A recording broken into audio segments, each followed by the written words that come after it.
how did I get here? Are there other people around my age that,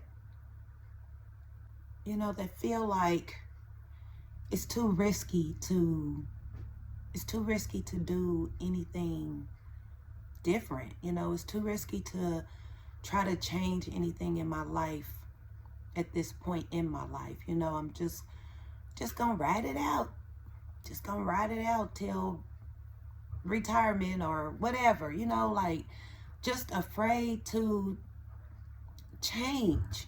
Just afraid because of how uncomfortable it is. And I was just like, I need to talk about this because I get it.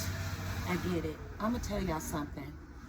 Yeah, I hope y'all can't hear the trash truck. Y'all might be able to, but anyway, I'm gonna tell y'all something. This isn't no lie, no bars, no bar hold, no hold, no bars hold, whatever it's called. I'm not holding anything back, basically. Okay. Here's the truth about being 45 or 50 or 60 or whatever, older, and feeling like not completely satisfied, but also feeling like you're afraid to change or make a change or do anything different. I'm doing it. And I'm not saying that to brag, because it is definitely not anything that it's like I'm doing this and this and that. No, y'all, for real. This is scary. I'm not even gonna lie to you. Being in the space that I'm in, where I am self-sufficient. I don't clock into no job. I don't go to a 9 to 5. I'm not applying for a job. I am simply taking a leap and trusting God again. And, after I got fired from the last job, I was like, okay, I get it. I get it. I get it. Because every time I try to get a job, I start losing. Every time I get a job, the past few jobs I've had, I get kicked out. They're like, nope, you can't work here. And it is because I finally accepted that I'm not meant to work a 9 to 5. Now, maybe you are, and it's cool. I keep saying it's cool if you want to work a 9 to 5. If you do work a 9 to 5 and that works for you, that's great. And check this light. That's great. You know what I'm saying? But for me, I'm not sure. I'm sorry, y'all. But for me, I'm called to do what I'm doing, which is speak to people about, in my generation, a little bit younger, a little bit older, about doing something different. And sometimes, I ain't gonna even lie, sometimes I wish that I could just do a 9 to 5 and be cool with it, but I'd be lying if I told y'all I'm cool working a 9 to 5. I am not. I am not. I feel suffocated. But the point of me saying all this is this, y'all. Yes, I encourage you to step outside the box. Step outside the box, y'all. Step outside the box. That's what I say. Get outside of that box that doesn't fit you or that you don't fit in. If you feel like you're missing something in your life, go out and figure it out and try something new and try something different and just start. And I mean every single word I say. I'm gonna look in the camera when I say that. I mean every single word I say. But just so you know that I totally relate to how you may be feeling, which is fear. Yeah, taking a leap, especially at this age, taking a leap, doing something different, it is scary. It is scary. It really does take such an enormous amount of faith. Although the Bible says if you just have faith the size of a mustard seed, you can move mountains. And it's true. But faith of the size of a mustard seed for us may feel like a tremendous amount of faith. And maybe that's why the word said that's all you need. That's all you need. And, you know, along this journey, I must say that I don't know. A lot of times it's like blind faith. It's like I'm walking in just blind faith, just trusting God because I don't have a choice. I don't have a choice but to trust God. I can no longer rely on, and it never worked anyway. Just rely on me. Oh, I got this. I can do this. I can do that. I can do a lot. Yes, I can. I can do a lot. I'm skilled in many areas. I'm very talented. I'm gifted. God's given all of us gifts, not just me, all of us. And it's all about finding and figuring out, asking God, what is your gift that you're supposed to share with the world? What is your gift? And maybe not going the route that I've taken. You know, my route has been very rocky. My road has been very up and down. It's been, you know, very uncertain at times. And I still just kept trusting God. And what I do know is when you trust God,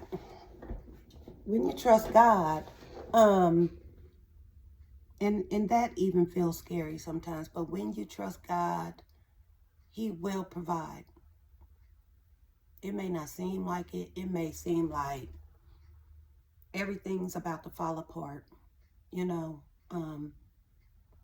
all my life, until within the past 5 years or so, I never really felt good enough. You know, I never really felt good enough, like I was good enough. So I had this perfectionist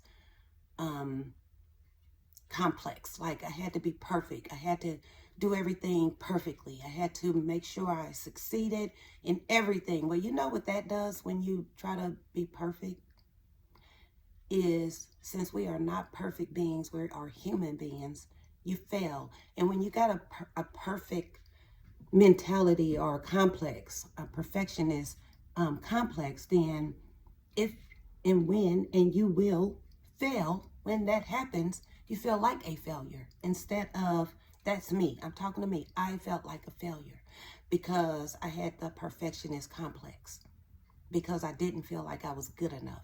And so for me, trying to prove to my mom, my sisters, my family, my friends, the world, whoever, you know, instead of just proving to myself and accepting me for who I am, I was trying to prove that I was good enough, that I was lovable, that I was, you know, trying to be accepted and all that. And God allowed me to come to the point where all I had was Him. You know, I remember 30 years ago, I was praying. I had one friend. She's still my friend. My BFF. We've been friends since I was 12 years old. And we've been calling each other BFF since 7th grade. But anyway, I remember in my 20s, middle 20s, something like that. My best friend, you know, she was married. She had a family. They had started their family and they were growing their family, whatever. So she had time for single people stuff. Okay, she was married. And I just was kind of like out there just working and by myself, didn't really have no friends, you know.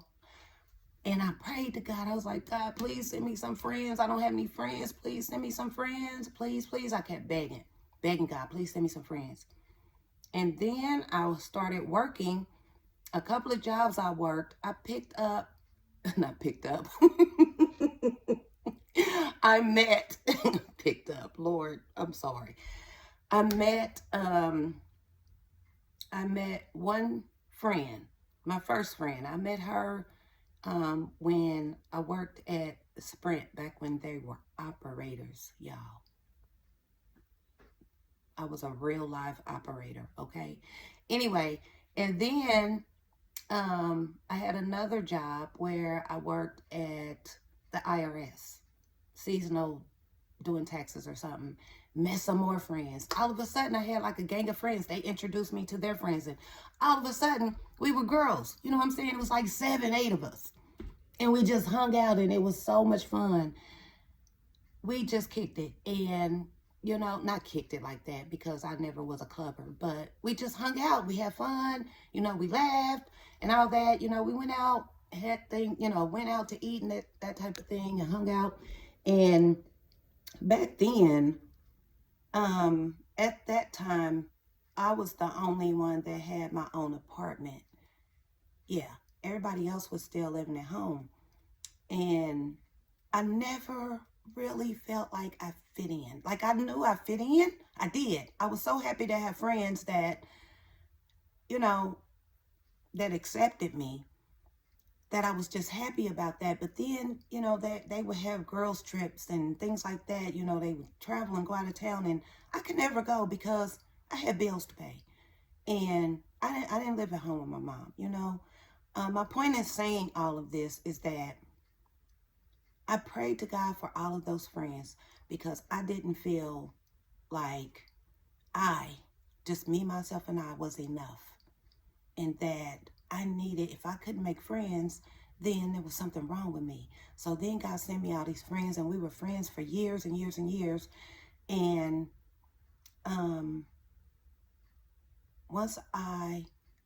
here's the crazy part. I am no longer friends with not one of them.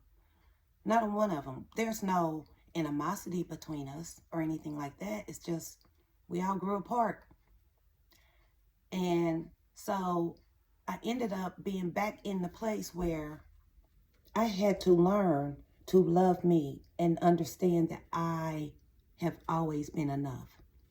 So my point in saying all of that, the point of me saying all of that is this. Our generation, and I'm not speaking of every single person. I make sure I say that because some of those friends that, those former friends of mine, they went on to live great lives. You know, they were set up pretty good in life. They're doing pretty good in life, you know. I said all that to say that maybe your path has been a difficult one. Maybe your path has been rocky like mine. Maybe your path has not just been where you can look and say, oh yeah, I got set up pretty good in life. I'm doing good, you know. And if you are one of those people, I get it, you know, I really do. And maybe, you know, I'm just now really starting to understand that God allowed me to have such a rocky path, take a rocky road and everything not be so perfect because I was so caught up on being perfect.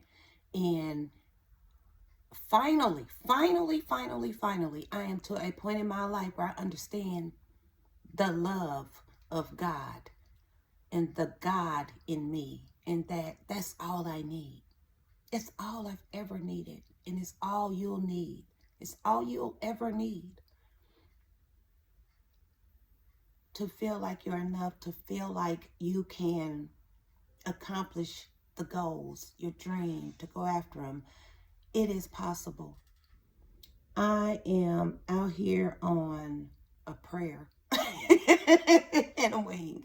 Not really, but, you know, I Uber. So, but I'm just saying that I am having to truly trust God. I am really, not like I haven't, but my point is to encourage you and let you know that it's gonna work out. You know, it's scary. If you want to do something different, yeah, it's scary. You are enough. You are enough. Yeah, it's scary to do something different, but it's also, for me, it's even more. It's scarier to not do anything, to not take the leap, to not take a chance on me, to not bet on me. That's scary. When I think about staying exactly where I am and just saying, okay, this is it. This is it. This is what I'm going to do for the rest of my life. I've never been that person. Do you know, it took me so long to figure out I was not created to be that person, to just settle for something I don't want. ever, ever, you know? I remember I got hired on at Hallmark Cards when I was 18 years old, and this was a big deal back then. I hadn't even walked the stage and gotten my diploma. I was still in high school when they hired me, but they were like, okay, we'll wait until you graduate and get your diploma. And this was back in the day where you could call HR every day. Hey, it's Sherry, Long. That was my name back then, Sherry Long. And I'm calling, I put in an application. You could go up to the place. I went up to Hallmark, got the application, filled it out. Then I called them every single day. Every single day I called them that I could. Not on the weekends. They weren't open, but I called them every single day until they finally were like, okay, we got something that you can do. I think they created a position like, please just get her to stop calling. But anyway, my whole point is this. I worked at Hallmark Cards for 5 years. Nobody, and I mean nobody, quit Hallmark Cards. If you got on there, you're going to stay there through retirement until you retire. Matter of fact, I still have some friends, some ex-co-workers that we work together. They are still there. And yeah, they've set themselves up pretty good in life, I'm sure, at this point. I don't know. I don't talk to them, but I know they're still there. But I also know that it's not the same like it used to be when we were 18, And I didn't feel fulfilled because back then, Hallmark, they didn't lay off. The economy was going through something back then, as the economy does. It does its whole up and down thing. But back then, Hallmark Cards didn't lay off. They just placed you in another department. I started in the graphic design department, but because of the economy, they had to put me into another department, right? So then I ended up going to manufacturing. Well, then manufacturing went through something, and then I ended up getting on with like the cleaning services, because they got their own cleaning services. They pay real good too, just to clean up the offices. It was a cool, chill job, but it wasn't enough for me. And so it wasn't fulfilling. Now, that's one thing I can say is if something, all my life, if something didn't feel fulfilling to me, if I felt stagnant, like there's no room to grow, I'm out of there. And that's what I did. After 5 years, I bounced, and everybody was like, who leaves Hallmark Cards? Me. There were people that had gotten hired on, quit, and came back, and they were on their 15th year, with Hallmark Cards. There are people I know that work there that have now retired from Hallmark Cards. This is not about that. This is about doing you. And, doing me probably got me in a little bit of trouble here and there financially. Matter of fact, I know it has. However, I've always had this strong trust in God. I'm even putting myself out there making these videos, and y'all could see, y'all might see if things don't work out, then what? Then what? I truly believe if this ain't it, God has never left me.